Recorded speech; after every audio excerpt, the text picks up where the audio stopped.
Alright, so we're back in the world of Space Marines 2, and today I want to talk to you guys about team composition.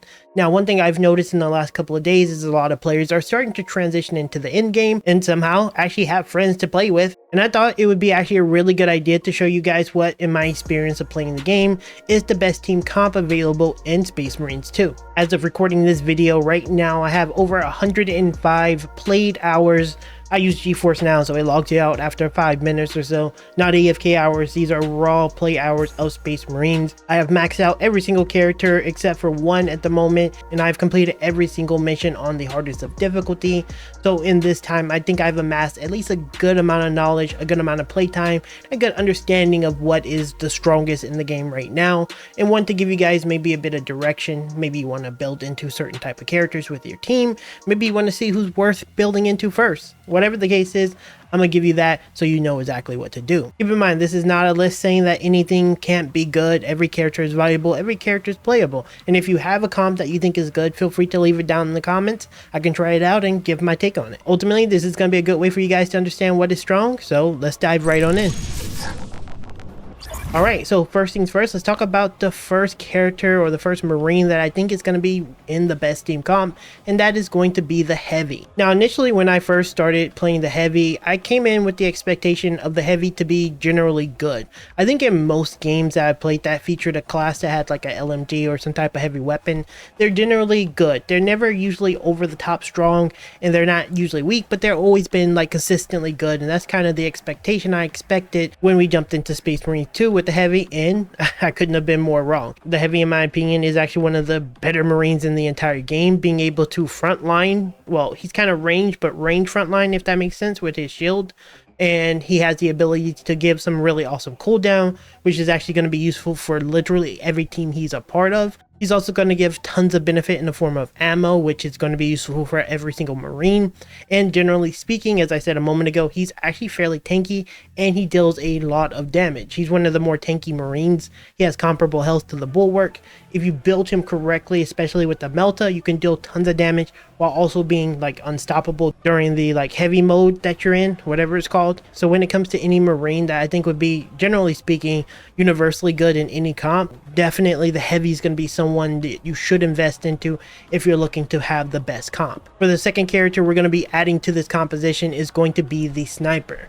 Now, the Sniper functionally does a lot of great things. The main thing is he's going to be a Marine that can deal some pretty extreme range damage while also being capable of being hidden the entire time of doing it, if with the right build, while also being able to help with cooldowns. I think one of the most powerful mechanics in all of Space Marines is being able to give the ability charge to allies and make them much lower. All he has to do is shoot things in the head and it will recharge the ability of some of the Marines, which is going to be very integral for the next Marine for the best comp. And so having someone like the Sniper, who is fairly self-sufficient, who's going to be synergizing really well with the Heavy, because he does do really well with range-based characters. He actually gives them a lot of benefit in the form of ammo and in the form of range damage, which these are two things that the Sniper want and or struggle with. I think ammo is probably a little harder on the Sniper than the other classes, but even then, when you have someone like the Heavy being able to like pretty much give it to you, you create this really cool comp that synergizes really well, where he can kind of just stand behind the Heavy. He's going to want to go invisible near the Heavy anyway, so he can like get the most damage bonuses, and he's just going to help reset the cooldown of the Heavy as well as the other class we're going to talk about in a second. So if I had to pick a second character to be a part of the best team comp, it's definitely going to be the Sniper, because the range headshot, skill reset, high damage, that's going to cover a lot of the negatives that come with the comp, is actually really integral. Finally, the next Marine for the best team comp, in my opinion, is going to be the Tactical. Now, I'm sure most of you probably figured Tactical was going to be in this lineup. Someone who can debuff an entire group of enemies fairly reliably and give every single character damage is something that's really valuable. Being able to stop enemies from being able to summon hordes is also something very valuable and unique to him. His team perks can actually do really well with the team. He contributes to range damage, he contributes to uncontested health. He amplifies damage, and he just makes it so the Sniper, for example, can see the targets that he needs. And alongside the Snipers cooldown resetting and the Heavy's Iron Halo resetting cooldowns or making cooldowns lower, you have this team comp that, in my opinion, is very well rounded. Someone that can debuff and scan, someone who can take out range targets and get cooldowns, someone who can frontline and deal tons of unreasonable amounts of damage, a very solid, well-rounded team that functionally, in my opinion, is by far the best team comp in the entire game. If I had to say in every single lineup that I have, these would be the 3 characters I choose every single time because I think they can do every bit of the content fairly easy, and they would be the best at doing it. Now, with that said, I did want to give you guys reasons why I didn't choose the other 3, because it wouldn't be that much of an informative video if I did just say, hey, this is the best, and not give you reasons why the others aren't. So I do want to start off with the Vanguard, because this is going to be the one that I think a lot of players who play Vanguard really likes and think is better than what they actually are. So let me explain to you why I don't think that they'll be good in this lineup, or isn't part of the best team lineup. I think the main thing when it comes to the Vanguard is he's a character, in my opinion, that is good at a lot of things, but not good at anything specifically, like not the best at anything. So for example, for resetting cooldowns, he's not better than the sniper. The sniper can do it from a distance. He doesn't have a finisher requirement. He's shooting ahead. He gets the ability cooldown. Is very simple, super easy to do. So he's not better at resetting cooldown.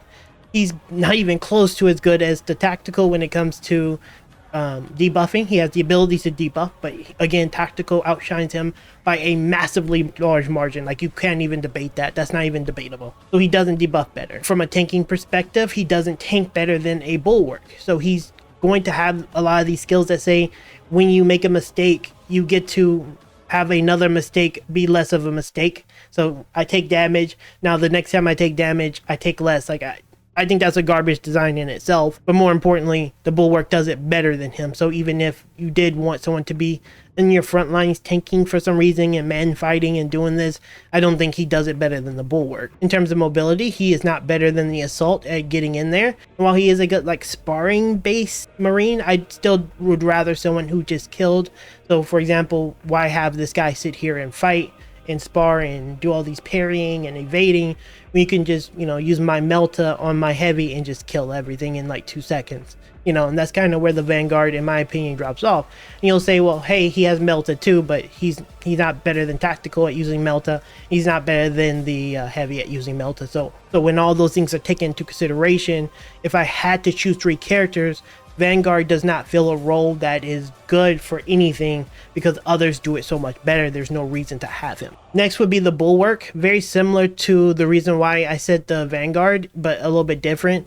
The main reason why I wouldn't want Bulwark is because once you get to a point in the game where you understand your character, you make your kit feel good and you build it like correctly, you'll soon realize that having someone sit there, put down a flag, and be defensive is only for builds that are inefficient at doing what they're meant to do.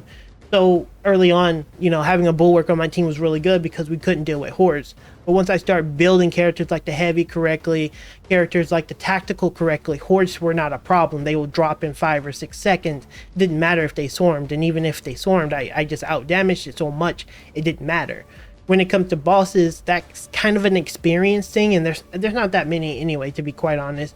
And generally speaking, while the bulwark is way more stronger than most characters, it's not really that hard to read their movement. And once again, killing things is way more important than sitting there and tanking things. And that's where I think, for example, the bulwark will not be as useful. Again, he's really useful in the early stages when players are not familiar with the game and how to play it. But once you understand, and we're talking about like a full-fledged team meant to be the best, bulwark does not have a place in there because killing is way more important than tanking. And then finally, assault. Let's talk about the reasons why I wouldn't like have the assault in the best team comp, and that's for a couple of reasons. The main thing, when I have an assault character, I want an assault who is a melee pressuring character. I don't want a melee pressuring character, but what he is he's a good AoE melee pressuring type character. And fortunately or unfortunately, the heavy as well as the tactical can deal with high AoE pressures with their Melta gun. So you basically solve for someone who is melee range while having range and having comparable AoE. And then you could say, well, hey, he has the ability to get in and out really fast, maybe hit targets that are, you know, making calls or something, you know, things like that. And that's where we say, well, hey, look, we have the aspect scan that can stop enemies from making calls. That's going to be fairly high off cooldown because of the way the comp is built.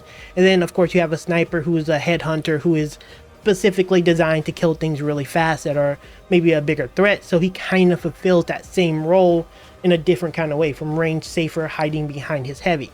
So when I look at someone like an Assault, he doesn't synergize well with some of the characters. He is a very heavy melee focused character that generally you want to pair with other like melee enabling characters, which I don't think most of those are really melee enabling. The cooldown stuff is really good for him, I'm not going to lie. But in the same vein, I don't think I would want to enable his cooldown. I rather would like to enable the tacticals cooldown because I think overall team value is way more valuable that way. And there you have it, guys. That is my opinion on the best team comp in Space Marines 2. Keep in mind, this is my personal experience of playing pretty much an insane amount of the game. Again, I'm sure there's going to be really good comps that I'm going to try in the future that may come to light. But as far as I can tell, this comp is by far the best comp available.